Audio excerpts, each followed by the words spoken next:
the Trump administration has canceled a 4-month-old deal between Major League Baseball and the Cuban Baseball Federation. The U.S. does not support actions that would institutionalize a system by which a Cuban government entity garnishes the wages of hardworking athletes who simply seek to live and compete in a free society, NSC spokesman Garrett Marquis said in a statement.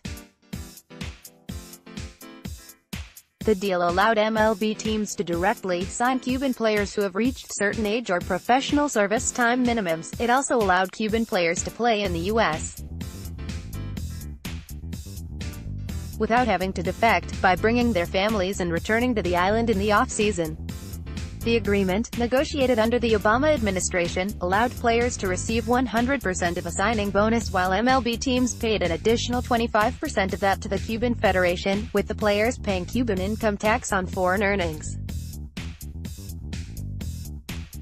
A senior administration official told The Washington Post that the arrangement amounted to human trafficking. The administration looks forward to working with MLB to identify ways for Cuban players to have the individual freedom to benefit from their talents, and not as property of the Cuban state, Marquis added on Twitter.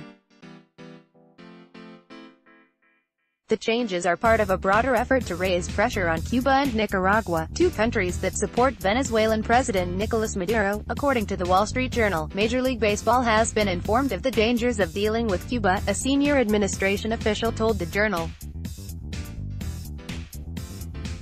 In December, Major League Baseball and its players' union reached an agreement with Cuba's Baseball Federation similar to existing arrangements with Japan and South Korea. Cuba wants to use baseball players as economic pawns, selling their rights to Major League Baseball. White House National Security Advisor John Bolton tweeted Sunday, "America's national pastime should not enable the Cuban regime's support for Maduro in Venezuela. Cuba wants to use baseball players as economic pawns, selling their rights to Major League Baseball. America's national pastime should not enable the Cuban regime's support for Maduro in Venezuela." John Bolton, John Bolton, April 7, 2019. Last week, the Trump administration announced sanctions on two Venezuelan firms that transport oil to Cuba. Cuba continues to profit from, and prop up, the illegitimate Maduro regime through oil for repression schemes as they attempt to keep Maduro in power. Treasury Secretary Steven Mnuchin 5 things to watch in Trump tax return fight. In the money, presented by Job Creators Network, Trump lawyer urges Treasury to reject tax return demand. How the fight is testing Mnuchin's loyalty to Trump. Economy rebounds with 196,000 jobs in March. Trump calls on Fed to cut rates. Trump admin imposes fresh sanctions targeting Cuba. Venezuelan oil industry, more said in a statement Friday.